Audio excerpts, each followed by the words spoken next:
ब्रह्मांड का एक अटल नियम है, कर्म लौट कर आता ही है। आप चाहें तो पर्वतों के पीछे छुप जाइए, आप चाहें तो महासागरों की गहराई में उतर जाइए, परंतु कर्म का चक्र आपको ढूंढ लेगा। क्योंकि यह संसार किसी राजा के कानून से नहीं चलता, यह चलता है ब्रह्मांड के न्याय से। और ब्रह्मांड का न्याय कैसा है? निर्दयी, निष्पक्ष और बिल्कुल सटीक। यह न तो रिश्वत लेता है, न पक्षपात करता है। जिसने जैसा बोया है वैसे ही काटना है। अक्सर लोग पूछते हैं, अगर कर्म इतना ही शक्तिशाली है तो क्या प्रार्थना, तपस्या या दान इसे बदल सकते हैं? सुनिए, प्रार्थना से आपका हृदय शुद्ध हो सकता है, तपस्या से आपका मन स्थिर हो सकता है, दान से आपके कर्मों में प्रकाश जुड़ सकता है, परंतु जो किया है उसका फल भुगते बिना कोई विकल्प नहीं। हाँ, आप उस फल को हल्का कर सकते हैं, उसके वार को धीमा कर सकते हैं, परंतु उससे भाग नहीं सकते। ब्रह्मांड की अदालत में तारीख टल सकती है, पर फैसला कभी रद्द नहीं होता।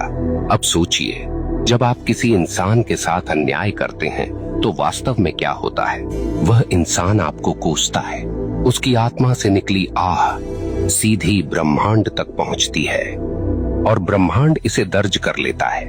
अब वह आह आपके जीवन की राहों पर कांटे बनकर बिछती है। कभी वह आपके काम बिगाड़ देती है, कभी वह आपके घर में कलह भर देती है, कभी वह आपके मन को बेचैन कर देती है। और आप सोचते हैं ये सब क्यों हो रहा है, पर आपको याद नहीं रहता कि आपने किसी और की राह काटी थी। आप भूल गए, पर ब्रह्मांड ने नहीं भुलाया। यहाँ एक बात और समझ लीजिए, कर्म केवल नकारात्मक नहीं होता। जैसे बुरा कर्म लौटता है, वैसे ही अच्छा कर्म भी लौटता है। कभी किसी को सच्चे दिल से सहारा दिया तो वह सहारा एक दिन आपके लिए दीवार बनकर खड़ा हो जाएगा। कभी किसी का दिल सच्चे भाव से खुश किया तो वह खुशी आपके जीवन में रोशनी बनकर लौटेगी। ब्रह्मांड का यह न्याय इतना गहन है कि वह एक छोटी सी मुस्कान को भी व्यर्थ नहीं जाने देता, और न ही एक छोटे से अपमान को। यहाँ मैं आपको एक कठोर सत्य बताना चाहता हूँ, आपका कर्म केवल आपकी वर्तमान जिंदगी को प्रभावित नहीं करता, यह आपके अगले जन्म तक जाता है। हाँ, जो कर्म आपने अधूरे छोड़े हैं, जो गलतियां आपने स्वीकार नहीं की, जो दोष आपने ढोए पर सुधारे नहीं, वे सब अगले जीवन में भी साथ चलते हैं। इसलिए कहा गया है, मनुष्य अपने कर्मों का वारिस है। आप सोचते हैं मैं तो मर जाऊंगा, इससे किसे फर्क पड़ेगा? परंतु मरने से कर्म का खाता बंद नहीं होता। आपके शरीर का अंत होता है, पर आपकी आत्मा वही सब लेकर आगे बढ़ती है। ब्रह्मांड तब तक चैन नहीं लेता जब तक आपको आपके कर्मों का फल न दिला दे।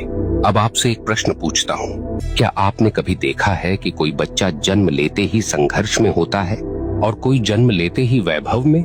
क्या आपने कभी सोचा है क्यों कोई अपंग पैदा होता है और क्यों कोई जन्म से ही स्वस्थ और बलवान?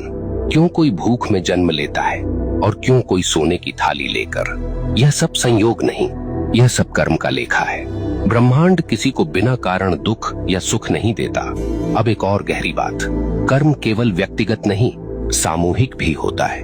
कभी आपने देखा है कि किसी पूरे समाज पर विपत्ति आती है, पूरा नगर डूब जाता है, पूरा गांव अकाल झेलता है, कभी कभी पूरे राष्ट्र पर संकट आता है। क्यों? क्योंकि उस समाज के सामूहिक कर्म का परिणाम वही होता है। अगर लोग सामूहिक रूप से अन्याय करें, सामूहिक रूप से भ्रष्टाचार करें, सामूहिक रूप से निर्दोषों को सताएं, तो उसका फल सबको भुगतना पड़ता है। यही कारण है कि इतिहास गवाह है, सभ्यताएं उठीं और सभ्यताएं मिट गईं,